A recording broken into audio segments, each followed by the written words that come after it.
16వ శాసనసభకి ఏకగ్రీవంగా ఎన్నికైన సభాపతి శ్రీ చింతకాయల అయ్యన్న పాత్రుడు గారికి హృదయపూర్వక నమస్కారాలు, మీ శుభాకాంక్షలు. ఇది నేను మొదటిసారి అసెంబ్లీలోకి అడుగు పెట్టడం. ఇలాంటి సుదీర్ఘ రాజకీయ అనుభవం ఉన్న దాదాపు 7 సార్లు ఎమ్మెల్యేగాను, ఒకసారి పార్లమెంట్లో అడుగుపెట్టిన మీకు, Panchayati Raj, technical education, forest, R&B అనేక మంత్రిత్వ శాఖల్ని సమర్థవంతంగా నిర్వహించిన మీకు ఈ సభాధ్యక్షుడు, ఈ స్పీకర్ స్థానంలో కూర్చోవడం నాకు చాలా ఆనందంగా ఉంది. ఇన్ని దశాబ్దాలు ప్రజలు రాజకీయ జీవనంలో ఇన్ని దశాబ్దాలు ప్రజలు మీ వాడి వేడి చూశారు. మీకు కోపం వస్తే ఋషికొండను చెక్కినట్టు ప్రత్యర్థులకి పదునైన ఉత్తరాంధ్ర యాసలో గుండు కొట్టేస్తారు. ఒకటే బాధేస్తా ఉంది సార్, ఇకపైన మీకు తిట్టే అవకాశం లేకపోవడం. కానీ ఇక మీద సభలో ఎవరు తిడుతున్నా దాన్ని ఆఫ్ చేసే బాధ్యత మీ చేతిలోనే ఉంది. మీరే మైక్ ఆఫ్ చేయాలి. అంటే మా చిన్నప్పుడు నేను చూసేవాడు, ఒకసారి అల్లరి చేసే అబ్బాయిని క్లాస్ లీడర్ చేసేవాడు చిన్నప్పుడు మా స్కూల్లో. కానీ ఇన్నాళ్ళు ప్రజలు మీ వాడి వేడి పలుకులు, మీ ఘాటైన వాగ్దాటి చూశారు. ఈ రోజు నుంచి రాష్ట్ర ప్రజలు మీ హుందాతనం చూస్తారు. డిబేట్స్ వెనకాల దాక్కుని సంస్కారహీనమైన భాషల్ని, భావాల్ని రకరకాల మాధ్యాల్లో విరజిమ్ముతూ ఉంటారు. దాని నియంత్రణ మీ ఆధ్వర్యంలో ఇక్కడి నుంచే మొదలవ్వాలి.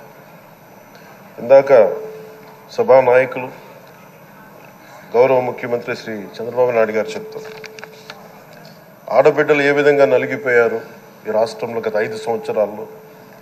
చిన్న లేదు, పెద్ద లేదు, ఎవరని లేదు. ఎవరన్నా సరే ఒక మాట మాట్లాడితే వాళ్ళు వ్యక్తిగతంగా దూషణ, సోషల్ మీడియాలో వాళ్ళని క్యారెక్టర్ అసాసినేట్ చేయటం, వాళ్ళు పెద్ద నాయకులు కావచ్చు, కార్యకర్తలు కావచ్చు, లేదా వాళ్ళకి ఎదురు తిరిగి ఒక ఒపీనియన్ చెప్పి ఎవరైనా సగటు మనిషి కూడా కావచ్చు. అది ఇక్కడతో ఈ రోజు నుంచి ఆగిపోవాలి అధ్యక్ష. అది మీ ఆధ్వర్యంలోనే మొదలవ్వాలి. గత ప్రభుత్వం తాలూకు సభ జరిగిన విధానం చూస్తే ఈ వ్యక్తిగత దూషణ ఇవన్నీ చాలా ఇబ్బంది పెట్టే ప్రజలు. ఈ రోజున వాళ్ళకి 11 సీట్లకు పరిమితం అయ్యారు, ఈరోజు లేరు, ధైర్యం లేదు వాళ్ళకి. విజయాన్ని తీసుకోగలిగారు కానీ ఓటమి కూడా ధైర్యంగా కూర్చుకునే వాళ్ళకి స్థాయి లేదు, వాళ్ళకి పారిపోయారు ఇక్కడి నుంచి. భావంలో ఉండే తీవ్రత భాషలో ఉండాల్సిన అవసరం లేదు. భాష మనుషుల్ని కలపడానికి కానీ విడగొట్టడానికి కాదు. భాష విద్వేషం రేపడానికి కాదు, పరిష్కరించడానికి.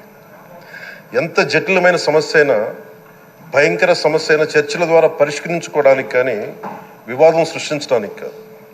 ఈ సభ ఉన్నది అందుకు. కానీ మనం చూసింది వాళ్ళ దగ్గర నుంచి బూతులతోటి, వ్యక్తిగత దోషులతోటి రాష్ట్ర పురోభివృద్ధిని ఆపేశారు.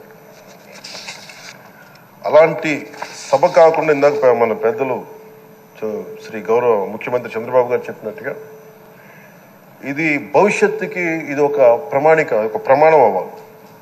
2047 వరకు ఇంత అద్భుతమైన స్థానంలో మనకి ఆంధ్రప్రదేశ్ తెలుగు జాతి ఉన్నత స్థాయికి వెళ్ళాలంటే ఈరోజు మనం వేసే ప్రతి అడుగు అది భవిష్యత్ తరాలకు ఒక నిర్దేశక, ఒక టచ్ స్టోన్గా ఉండిపోవాలి, గిట్ రాయిగా ఉండిపోవాలి.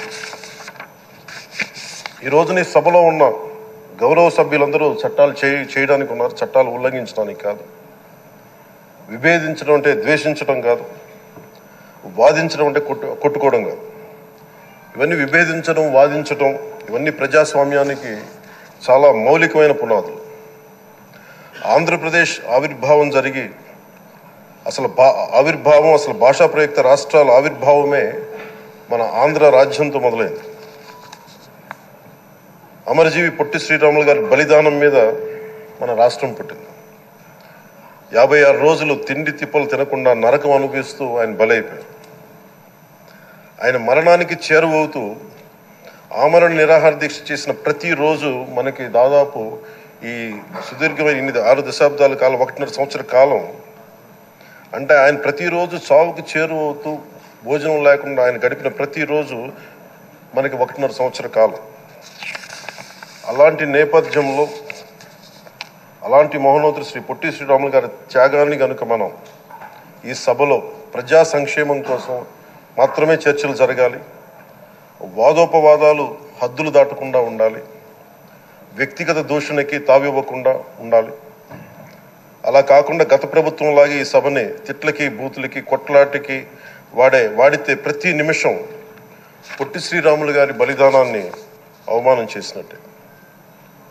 ఒక గొప్పవాడు ఒక మహానుభావుడు బతికినప్పుడు మాత్రమే కాదు, చనిపోయిన తర్వాత కూడా కొన్ని తరాలు ఉపయోగపడతారని నిరూపిస్తారు.